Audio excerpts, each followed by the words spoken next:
watching Coin 6 News at 5. Watching out for you.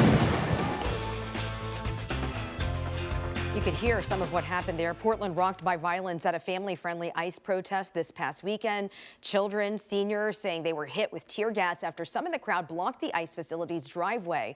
Welcome to Coin 6 News at 5. I'm Elizabeth Din. And I'm Mia Villanueva. Some of those protesters are now suing the federal government to try to temper the use of force. City council members working to curb ICE's powers as well. Our Lisa Balick at City Hall today tracking down city leaders. She joins us now live from downtown Portland. So Lisa, is there anything that they can do in this situation? Well, some of the city council members say yes. In fact, they're asking people who were down there hit by tear gas or pepper balls to contact them as they build their case to try and force ICE out of downtown Portland.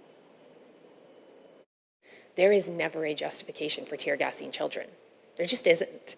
Portland City Council members shaken by what happened outside the ICE facility this weekend at a family-friendly daytime rally. Councilor Mitch Green, an Army veteran, tells me he was actually there. And I saw and I heard, children screaming.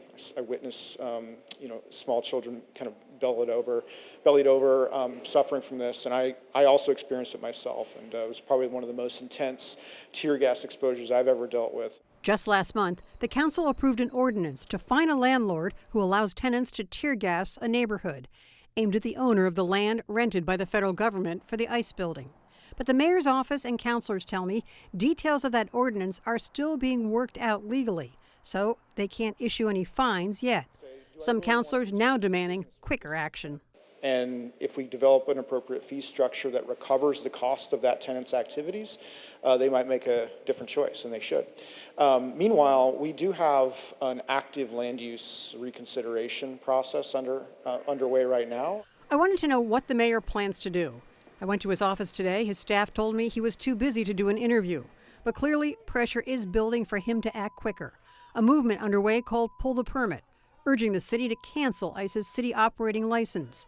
That, though, could lead to a long legal battle, so councilors are trying other means. The short session just began in Salem, so in the City of Portland's Office of Government Relations is down there advocating for more oversight and protection. And they're urging protesters to remain peaceful.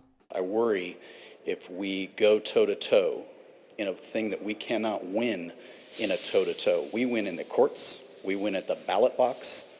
That's what I want Portlanders to remember, so we cannot forget next November. Once again, city council members looking to hear from the public who were down at ICE and had munitions directed at them. They expect to be discussing this sometime on Wednesday. It's not on the schedule right now, but several council members say they will be bringing it up. Again, looking closely at what they can do about the situation. Live in downtown Portland, Lisa Balick, Coin 6 News.